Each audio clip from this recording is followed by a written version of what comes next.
Hariom, hope you're all doing well. It's been a long time we haven't met. I pray that God will be with you in every step you take, and let's hope for the good things to happen. Stay safe and take good care of yourself. Now let's get into the class with a prayer. Close your eyes slowly. Take a deep breath and chant Om 3 times.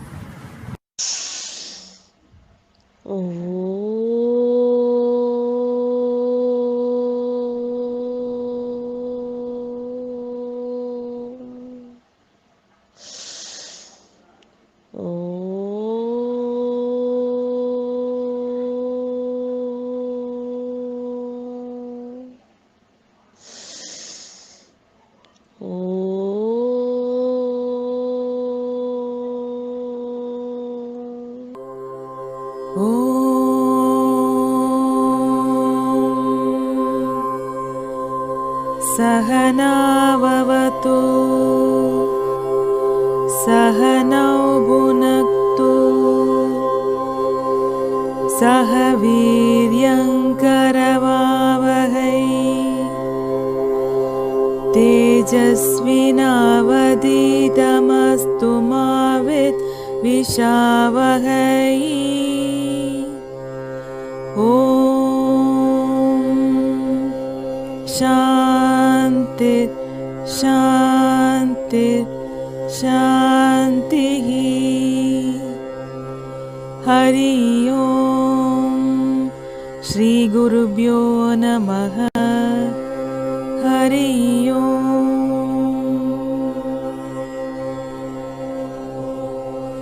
Sangam age. The word Sangam refers to the association of poets who flourished under the royal patronage of the Pandya kings at Madurai.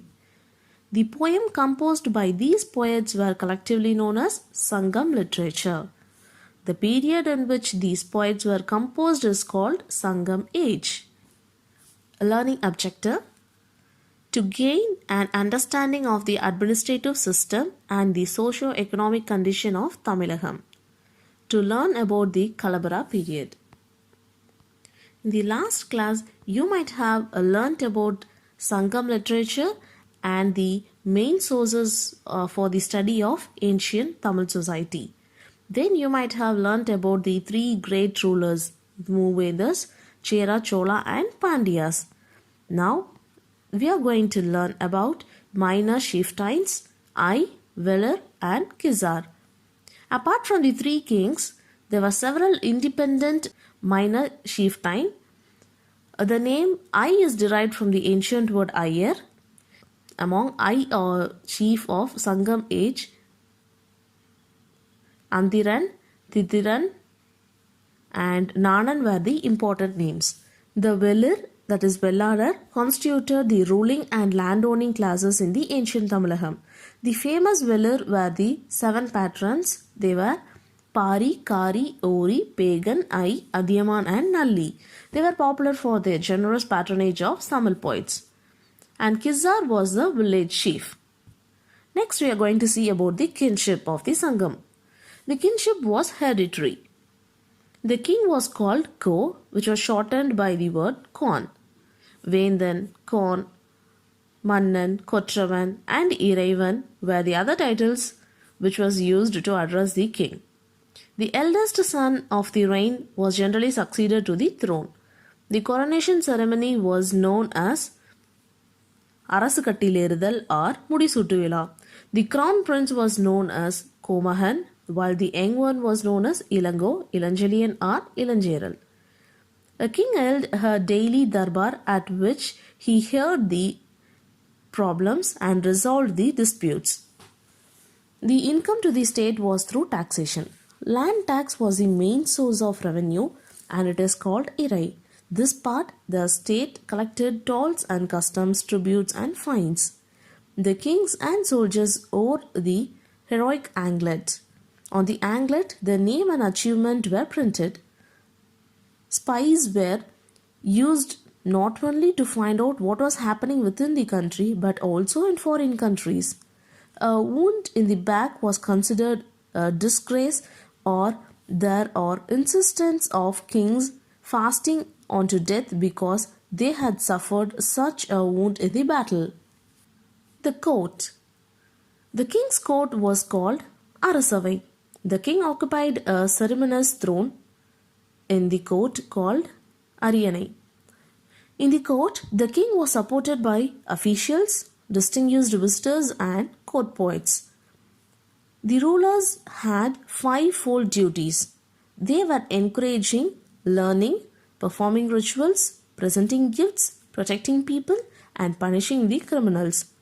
Ambassadors were employed by the king. They played a significant role. The king was assisted by a number of officials.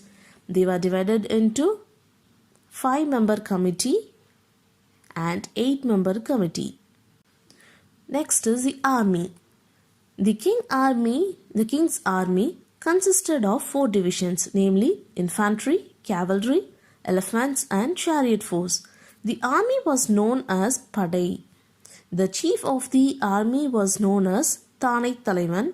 The prominent weapons used during this period were sword, kedayam, tomaram, spears, bow, and arrow. Tomaram is mentioned as a missile to be thrown at the enemy from a distance. The place where the weapons were kept is known as Padaikotal. The forts were protected by deep moats and trenches. The war drums were worshipped as a deity. Then is about law and justice. The king was the final authority for appeal. In the capital town, the court of justice was called Avai. In the village, Mandram served as a place for dispensing justice. In civil cases, the method of trial followed was to call upon the plaintiff to thrust his hand into a pot containing a cobra. If the cobra bit him, he was sentenced. If the cobra did not bite him, he was considered innocent and acquitted. Punishment was always severe. Execution was ordered for theft cases. The punishment awarded for other criminals included beheading, mutilation of the offending limbs of the body, torture, and imprison and imposition of fines. Then is about local administration. The entire kingdom was called Mandalam. Mandalam was divided into Nadus. Kuram was subdivision of Nadu. The Ur was a village classified into Perur, Sirur, and Mudur, depending upon its population size and people. Pattinam was the name for a coastal town, and Puhar was the general term of harbour town. Important towns were Puhar, Urayur, Korkai, Madurai, Muziri, Vanji, and Karur and Kanchi. Thinai-based Sangam society. Their landforms were divided into 5 Thinais, that is Kurunji, Mullai, Marudam, Neidal, Palai. They were classified based on their landscape, occupation, people, deity. Land was classified according to its fertility. Marudam was called Menbulam. It produced paddy and sugarcane. The rest of the landscape, including Neidal, was called Vanpulam, and it is used to produce pulses and dry grains. In Sangam age, there were no restriction for women in social life. They were learned and wise women. 40 women poets had lived and left behind their valuable works. Marriage was a matter of self-choice. However, chastity, that is karpa, was considered the highest virtue of women. Sons and daughters had equal shares in their parents' property. Religious belief and social division were the primary deity of the Tamils was Sayan or Murugan. Other gods worshipped during the Sangam period were Shivan, Mayan, Indiran, Varunan, and Kotravai. The hero stone Nattukal worship was in practice. Buddhism and Jainism also coexisted. Caste did not develop in Tamilagam as it did in the northern India. Varuna system came to the Dravidian south comparatively late. Dresses and ornaments, whether rich people wore Muslim silk and fine cotton garments, the common people wore two pieces of clothes made of cotton. The Sangam literature refers to cloths which were thinner than that of snake. Women abandoned their hair plaits with flowers. Both men and women wore a variety of ornaments. They were made of gold, silver, pearls, precious metals, shells, and beads. The people were fond of using ornamentic perfumes. The art. There are many references to variety of musical instruments such as drum, flute, yal. Karihalan was master of 7 notes of music. Singing bards were called Panar or Ralier. Dancing was performed by Kanigayar. Kuthu was the most important cultural practice of the people of Sangam age.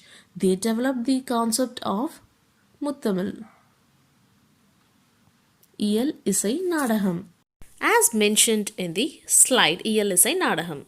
The major occupation of the people were agriculture, cattle rearing, fishing, and hunting. The other craftsmen like carpenter, blacksmith, goldsmith, and potters were also a part of population. The festivals and entertainments. People celebrated several festivals. The harvest festival, festive of spring, Kartihai were some of them. Indira Villa was celebrated in the capital. There were many amusements and games. They included dancing, festivals, bullfight, cockfight, dice, hunting, etc. Children played with toy cart with the sand house made by them. Trade. A trade existed at 3 levels: local, overland, and overseas. The extensive and lucrative foreign trade that Tamilagam enjoyed during the period stands testimony to the fact that Tamil had been great seafarers. Kinds of markets or bazaars in the leading cities like Puhar and Madurai. In Madurai, they were Nalangadi and Alangadi. In these markets, large varieties as well as large quantities of goods were sold and purchased. Major ports were at Musiri, Tondi, Korkai, and main exports like salt, pepper, pearl, ivory silks, diamonds, precious stones, and important imports were tin, wine, glass, and horses.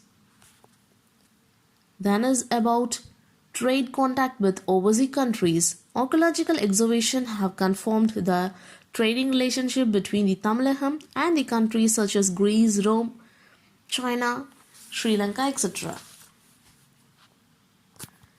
And finally about Calabaras. Towards the end of 3rd century AD, the Sangam period slowly went into a decline. Following the Sangam period, the Calabara had occupied the Tamil country for more than 2.5 centuries. We have a very little information about Calabaras. They left neither artifacts nor monuments, but there is evidence of their role in literary text. The literary sources for this period include Tamil Navalar Charitai, Yarpangalam, and Periya Puranam. Sivaga Sindamani and Kunjalagesi were most written during this period. In Tamilagam, Jainism and Buddhism became prominent during this period. Introduction of Sanskrit and Prakrit languages had resulted in development of new script called Vattelithu. Many works under Padinan Keelkanakku were composed. Trade and commerce continued to flourish during this period. So the Calabara period is not a dark age, it is a portraited. Learning outcome. We have understood the administrative system and the socio-economic condition of Tamilagam, and we have also learnt about Calabara period. Recap. Apart from 3 great monarchs, Tamil country was ruled by several independent minor chieftains. Archaeological excavations were confirmed the trading relations between Tamilaham and many foreign countries. Towards the end of the 3rd century AD, the Sangam period slowly started to decline. The Kalabras occupied the Tamil country. Evidence of this role is not available in Jain and Buddhist literature.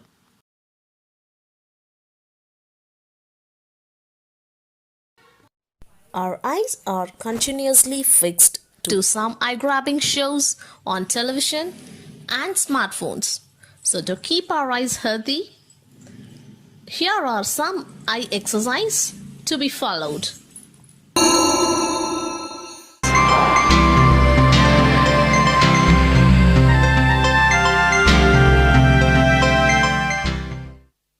Sit down on the ground comfortably. Without moving your head and neck, look upwards and then downwards.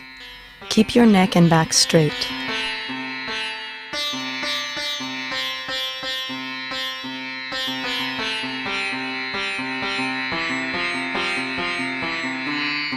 Now look at the sides, alternating with the left and right. Do not move your neck while looking sideways.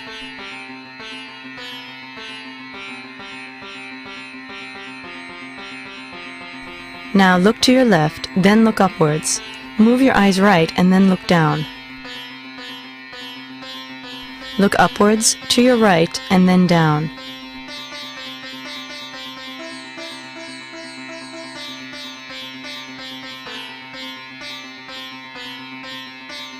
Now look upwards, then to your left and down.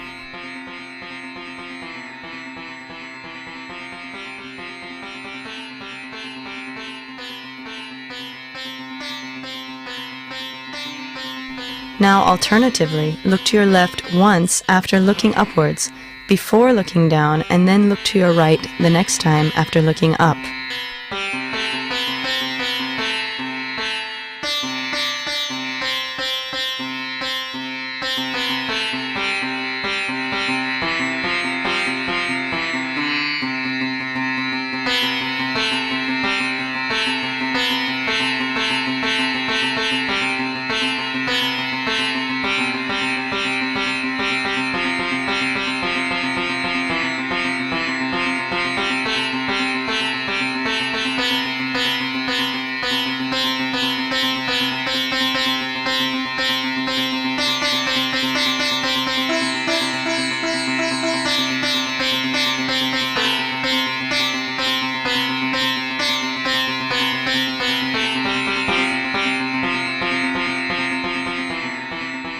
Close your eyes and rest for some time.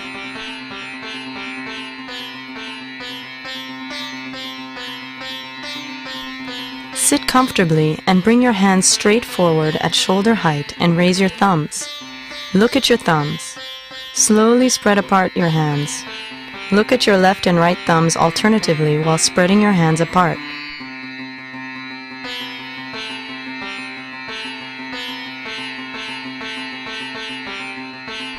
Bring your hands together, continuing to look at your left and right thumbs alternatively.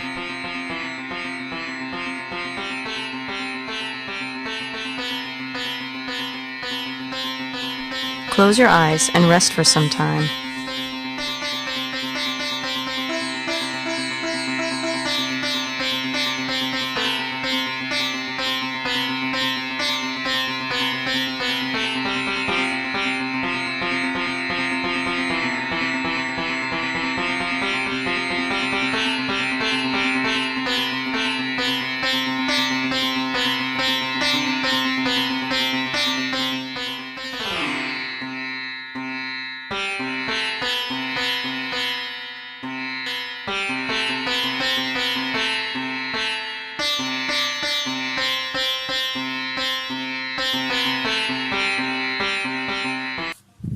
Close your eyes slowly.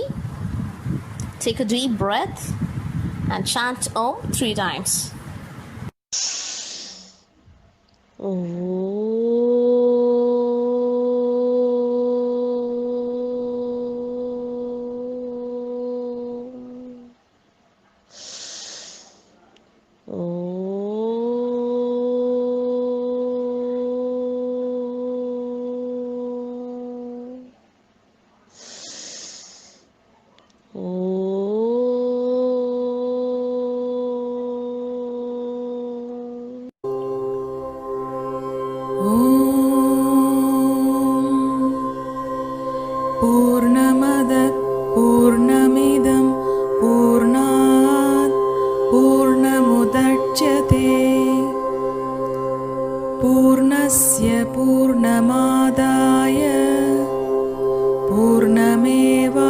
प्रकाशिष्यते।